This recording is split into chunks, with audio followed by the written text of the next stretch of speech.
Hello friends, इस video session में देखेंगे हम लोग मॉर्टगेज और डिफरेंट टाइप्स ऑफ मॉर्टगेज के बारे में देखेंगे।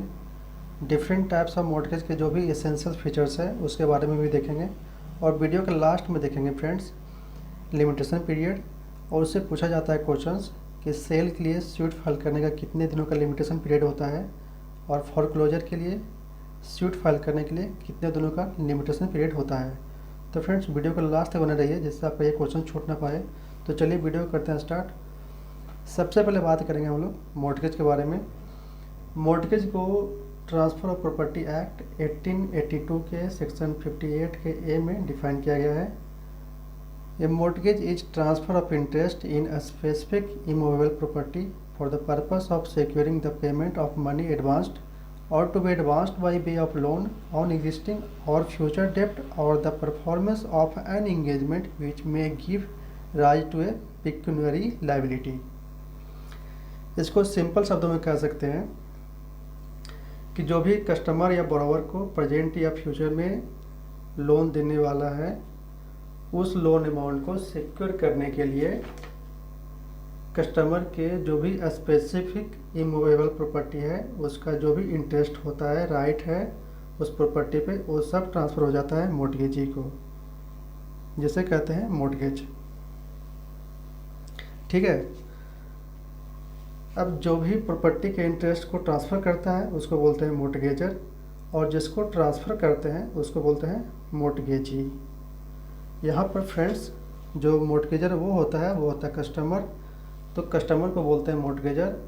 और जो लोन प्रोवाइड कर रहा है, जिसको वो मॉर्टगेज प्रॉपर्टी ट्रांसफ़र कर रहा है, वो कहलाता है मॉर्टगेजी। तो इस केस में बैंकिंग जो होगा, बैंक होगा या फिर लेंडिंग इंस्टीट्यूशंस होगा, वो कहलाएगा मॉर्टगेजी। टोटल 6 प्रकार के मॉर्टगेज होता है। पहला है सिंपल मॉर्टगेज, दूसरा है मॉर्टगेज बाय कंडीशनल सेल, तीसरा है यूज इफेक्चुअरी मॉर्टगेज, चौथा है इंग्लिश मॉर्टगेज, पाँचवा है mortgage by deposit of title deeds जिसको बोलते हैं इक्विटेबल मॉर्टगेज, और लास्ट है नॉमिनल मॉर्टगेज।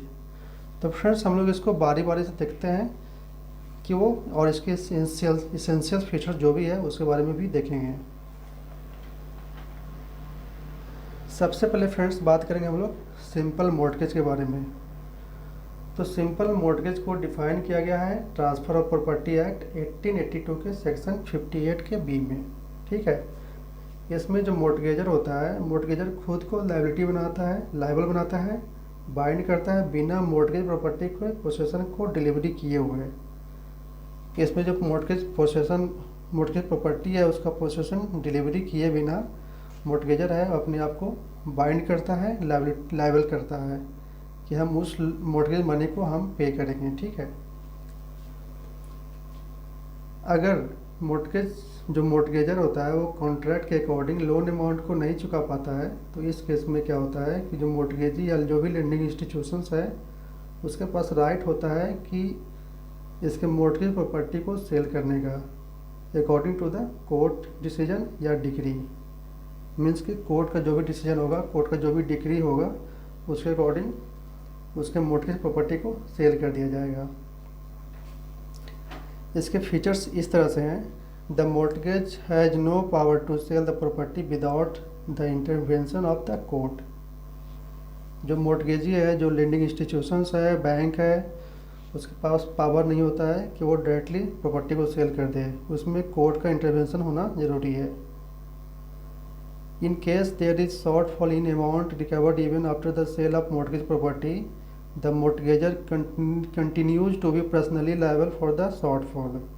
अब देखिए जितना अमाउंट रिकवर होना था हो गया उस सेल से, उसके प्रॉपर्टीज को सेल करके जो भी रेस्ट अमाउंट बचेगा उस अमाउंट को पे करेगा मॉर्टगेजर ही। ठीक है। नेक्स्ट है the mortgagee has no right to get any payment out of the rent and produce of the mortgage property. देखिए इसमें जो मॉर्टगेज प्रॉपर्टी उसका जो है उससे जो भी रेंट आ रहा है, जो भी प्रोड्यूस हो रहा है, उस पे जो भी इनकम हो रही है, मॉर्टगेजी का कोई राइट नहीं होता है उसके उस तरह की इनकम, प्रॉफिट और रेंट लेने के लिए। ठीक है। नेक्स्ट है mortgagee is not put in a possession of the property. जो प्रॉपर्टी का जो पोसेशन होगा वो मॉर्टगेजर के पास ही रहेगा, मॉर्टगेजी के पास इस सिंपल मॉर्गेज में नहीं होगा। Registration is mandatory if the principal amount secured is 100 and उससे अब जो भी अमाउंट है उस केस में रजिस्ट्रेशन मैंडेटरी होगा सिंपल मॉर्गेज के केस में। तो इस तरह से आपका रहा सिंपल मॉर्गेज के एसेंशियल फीचर्स। ठीक है, अब हम लोग देखने के बाद फ्रेंड्स इसके बाद जो भी इसका जो टाइप्स है वो उसके बारे में देखते हैं। तो इसका जो सेकंड टाइप है वो है mortgage bye way of conditional cell. इसमें क्या है फ्रेंड्स कि जो ये डिफाइन किया गया है transfer of property act 1882 section 58 के सी में, इसमें मोर्टगेजर मोर्टगेज प्रॉपर्टी को ऑस्टेंसिबली सेल कर देता है मोर्टगेजी को, लेकिन उसके पीछे कुछ कंडीशन है। वो कंडीशन इस तरह से है, on default of payment of the mortgage money on the certain date the sale sale become absolute. जो सेल हुआ था ऑस्टेंसिबल वो सेल हो जाएगा एब्सोल्यूट। कब होगा? जब वो पेमेंट डिफ़ॉल्ट कर जाएगा, वो पेमेंट सर्टेन डेट पे नहीं चुका पाएगा, उस केस में जो सेल होता है ऑस्टेंसिबल वो सेल कन्वर्ट हो जाएगा एब्सोल्यूट में। दूसरा कंडीशन क्या कहता है कि on such payment being made the sale become void. अगर वो जो भी लोन अमाउंट था वो उसको पेमेंट कर देता है तो सेल हो जाएगा इनवैलिड वॉइड। ठीक है, उसका कोई मतलब नहीं रहेगा। नेक्स्ट है on such payment being made the buyer shall transfer the property to the seller. देखिए स्टार्टिंग में क्या किया था, मोर्टगेजर जो था वो मोर्टगेजी को ऑस्टेंसिबल सेल कर दिया था। अब क्या करेगा, पेमेंट तो मेड कर दिया, पेमेंट चुका दिया, तो उस केस में क्या होगा कि जो भी सेल हुआ था तो मोर्टगेजर क्या करेगा, वापस सेल कर देगा मोर्टगेजी जो भी सेल कर देगा वापस मोर्टगेजर को। ठीक है, जो प्रॉपर्टी सेल हुई थी स्टार्टिंग में मोर्टगेजी को, अब मोर्टगेजी क्या करेगा, उस प्रॉपर्टी को सेल कर देगा मोर्टगेजर को। तो ये रहा आपका 3 कंडीशन जिस पे ऑस्टेंसिबल सेल किया गया था मोर्टगेजर के द्वारा by way of conditional sale mortgage में। इसका एसेंशियल फीचर इस तरह से है, the sale is ostensible not real. इसका जो सेल है वो ऑस्टेंसिबल है, नॉट रियल नहीं है। If the money is not repaid on the agreed date, the ostensible sale will become absolute upon the mortgager applying to the court and getting a decree in his favor. Friends जो यहाँ पे मोर्टगेजर लिखा हुआ है यहाँ पे होनी चाहिए मोर्टगेजी कोर्ट में अप्लाई करेगा और जो डिक्री होगा मोर्टगेजी के फेवर में आएगा। इस तरह से मोर्टगेजर के पास कोई भी राइट नहीं होगा उस प्रॉपर्टी को पाने के लिए। ठीक है, The mortgagee can sue for foreclosure but not for sale of the property. Foreclosure means the loss of right possessed by the mortgager to redeem the mortgage property. अब देखिए मोर्टगेजी है वो फोरक्लोजर के लिए सू तो कर सकता है लेकिन प्रॉपर्टी को सेल के लिए नहीं कर सकता है, इसीलिए इसको बैंकर ने इस मोर्टगेज को करने के लिए मना कर देता है। और इसमें इसलिए मना भी करता है, इसमें personal covenant for repayment of the डेप्ट ऐसा लिखा हुआ है, जो कि personal covenant personal liability borrower के पास नहीं होता है कि वो रिपे करेगा लोन को। तो फ्रेंड्स ये रहा bye way of conditional cell mortgage का एसेंशियल फीचर्स। अब हम लोग बढ़ते हैं नेक्स्ट टाइप के बारे में। जो मॉर्टगेज का अगला टाइप है वो है यूज सफेक्चुअरी मॉर्टगेज। इसको section 58D of the transfer of property act में डिफाइन किया गया है। इसमें देखिए the mortgagor delivers possession expressly और by implication and bind himself to deliver possession of the mortgage property to the mortgagee. इसमें जो मोर्टगेजर है वो अस्पष्ट और अस्पष्ट रूप से खुद को बाइंड करता है मोर्टगेज प्रॉपर्टी के पोसेसन मोर्टगेजी को डिलीवर करने के लिए। और इसमें मोर्टगेजी को अथोराइज किया जाता है कि पोसेसन तब तक रखेंगे जब तक मोर्टगेज मनी कंप्लीट रूप से रिसीव ना हो जाए। और इसमें मोर्टगेजी के पास राइट होता है कि मोर्टगेज प्रॉपर्टी से जो भी रेंट प्रॉफिट या इनकम आ रहा है वो सभी को मोर्टगेजी रिसीव करेगा और मोर्टगेज मनी या जो भी लोन हुआ है उसको अप्रिशिएट करेगा। तो फ्रेंड्स इसका एसेंशियल फीचर्स इस तरह से है कि जो mortgagee is put in possession of the mortgage property. सबसे पहले बात हम लोग पढ़ लिए थे अभी कि जो भी मोर्टगेज प्रॉपर्टी है उसका पोसेशन मोर्टगेजी के पास होगा, और mortgagee has right to receive the rent और profit acquiring from the property. उस प्रॉपर्टी से जो भी रेंट, इनकम, प्रॉफिट आ रहा है वो मोर्टगेजी के पास होगा, और उस जो भी इनकम अमाउंट हो रहा है उस अमाउंट को अप्रिशिएट करेगा उस लोन अमाउंट से। ठीक है, ये रहा आपका यूज फैक्चुअली मोर्टगेज। नेक्स्ट है friends English mortgage. English mortgage को डिफाइन किया गया है सेक्शन 58 के ई में of the transfer of property act 1882।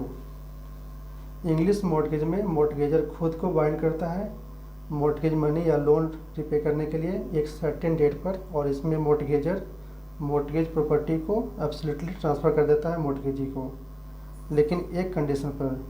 जो मोर्टगेज प्रॉपर्टी मोर्टगेजर के द्वारा ट्रांसफ़र किया गया है मोर्टगेजी को, वही मोर्टगेज प्रॉपर्टी को मोर्टगेजी रीट्रांसफ़र कर देगा मोर्टगेजर को। वो कब करेगा? जब मोर्टगेजर मोर्टगेज मनी को रिपे कर देगा सर्टेन डेट पर। इस तरह से फ्रेंड्स इंग्लिश मोर्टगेज में दिया हुआ है। अब इसका एसेंशियल फीचर्स इस तरह से है कि it provides for personal covenant to pay on a specified date notwithstanding the absolute transfer of the property to the mortgagee. अब देखिए, एब्सोल्यूट ट्रांसफ़र होने के बावजूद भी जो पर्सनल लायबिलिटी था बरोवर के पास वो रहेगा, जिससे वो अमाउंट को पे कर सकता है। There is an absolute transfer of the property in favour of mortgagee. जो प्रॉपर्टी का एब्सोल्यूट ट्रांसफ़र हो रहा था मोर्टगेजी के पास, वो मोर्टगेजर के द्वारा किया जाएगा। नेक्स्ट है the mortgagee can sue the mortgagor for the recovery of the money and can obtain a decree for the sale. अब देखिए मोर्टगेजी, इसमें मोर्टगेजर को जो भी कोर्ट में स्यू फाइल किया जाता है वो करेगा for the recovery of money, and उस जो डिक्री मिलेगी, जो डिक्री सुनाई जाएगी कोर्ट के द्वारा, उसके अनुसार प्रॉपर्टी को सेल कर दिया जाएगा। अब बात करेंगे फ्रेंड्स हम लोग इक्विटेबल मोर्टगेज और mortgage by deposit of title deeds. इसमें देखिए, जब स्टार्टिंग में जो ये एक्ट आया था ट्रांसफ़र ऑफ प्रॉपर्टी एक्ट 1882, उसमें क्या हुआ था, उस समय कुछ स्पेसिफाइड टाउन थे जैसे कोलकाता, चेन्नई, मुंबई, इसी जगह पे इसका मोर्टगेज किया जाता था। लेकिन अब के दिनों में क्या है कि जो भी स्टेट गवर्नमेंट इस प्लेस को नोटिफाइड किया है उस जगह पे इसका मोर्टगेज किया जाता है। तो फिलहाल अभी सभी जगह इसका मोर्टगेज होता है, तो इससे कोई दिक्कत नहीं है। लेकिन इसको स्पेसिफिकली इसलिए किया जाता है कि जो भी आपका जिस लोन के लिए आप जा रहे हैं और जो भी आप मोर्टगेज करने वाले हैं जिस प्रॉपर्टी को, ठीक है, उसका सारा डॉक्यूमेंट आप अपने बैंक को या लैंडिंग जो भी लैंडिंग इंस्टीट्यूशंस है, एक क्रेडिटर है, उसको हैंड ओवर कर देंगे। ठीक है, और उसका इंटेंशन इस तरह से रहेगा कि उसका एज ए सिक्योरिटी माना जाएगा या कोलेटरल सिक्योरिटी से इस तरह से माना जाएगा।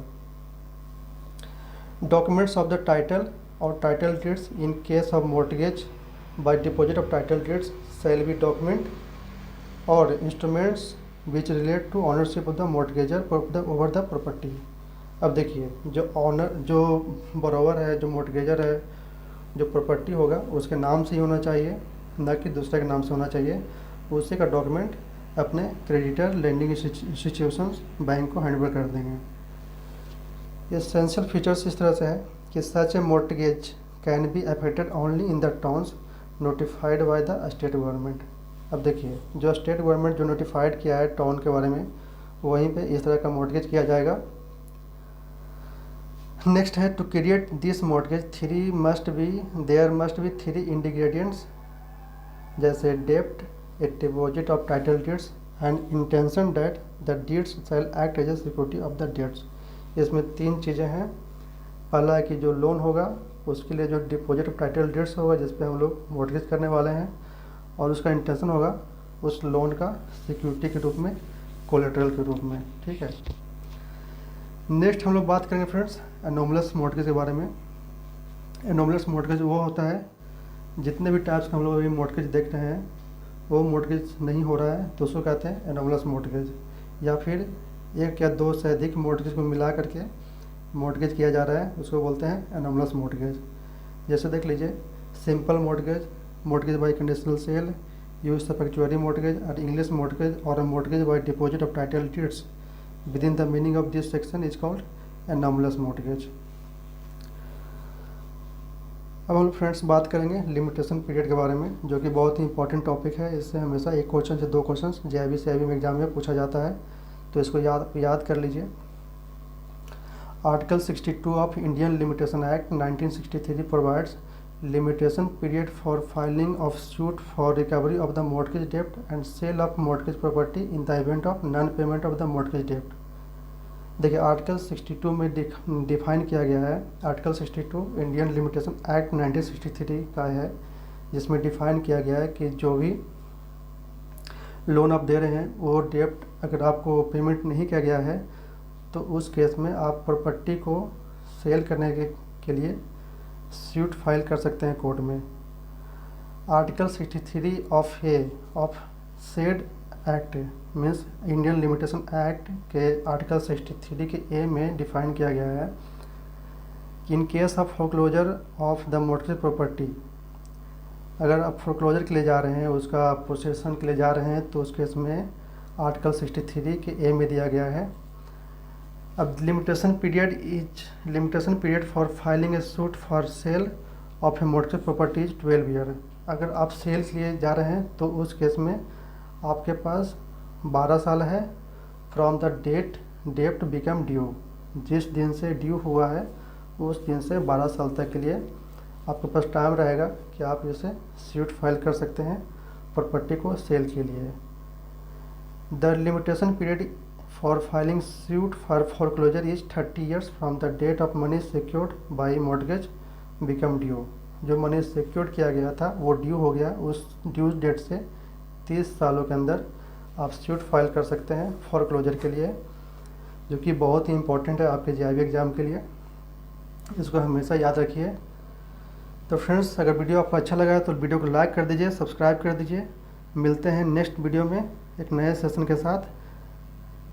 तो थैंक यू।